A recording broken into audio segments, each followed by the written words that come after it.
The smoke weed thing is a weird one because it's I was like many surprised to learn this. I'd be curious what your thoughts are. I'm not a cannabis smoker. I just never really liked it. But I had a guest on my podcast named Paul Conti. He's an MD, mainly works on trauma, incredible trauma therapist, and has written about trauma, wrote the book on trauma that I think is the one in my opinion. And then we got into a discussion about like different substances and do they have application. So we talked about ketamine, et cetera.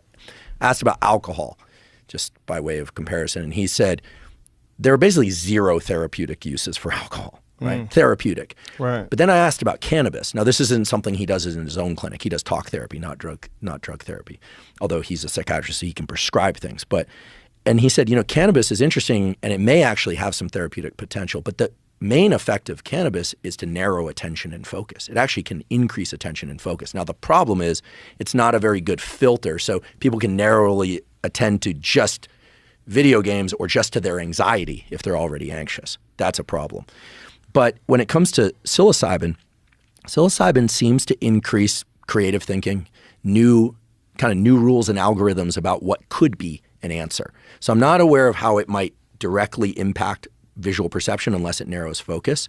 But most of the drugs that impact serotonin are going to increase focus to some degree or another.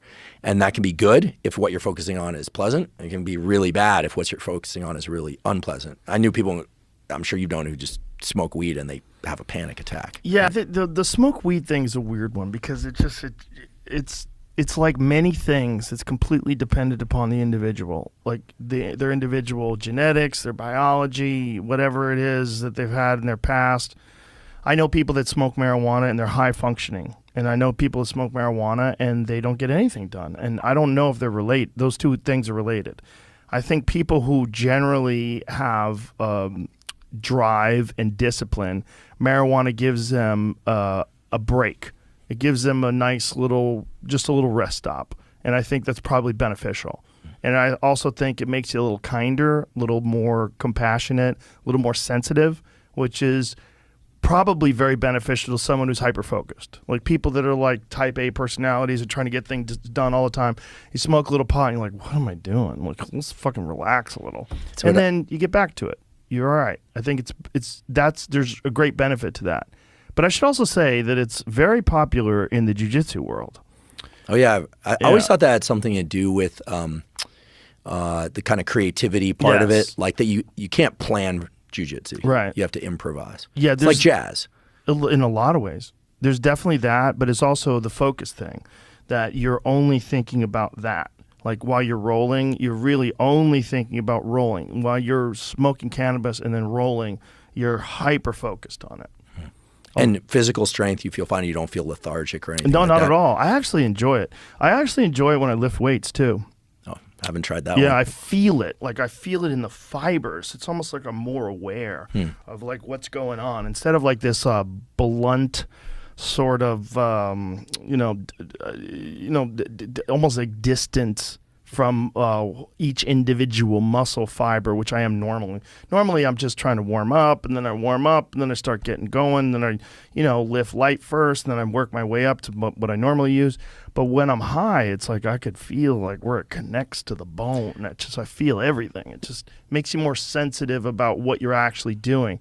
And for martial arts techniques, particularly for striking, I feel like I incorporate leverage better into things. I have better balance in terms of like not trying to execute a technique when I'm off position, and it just makes me just more aware of like what's going on with my body.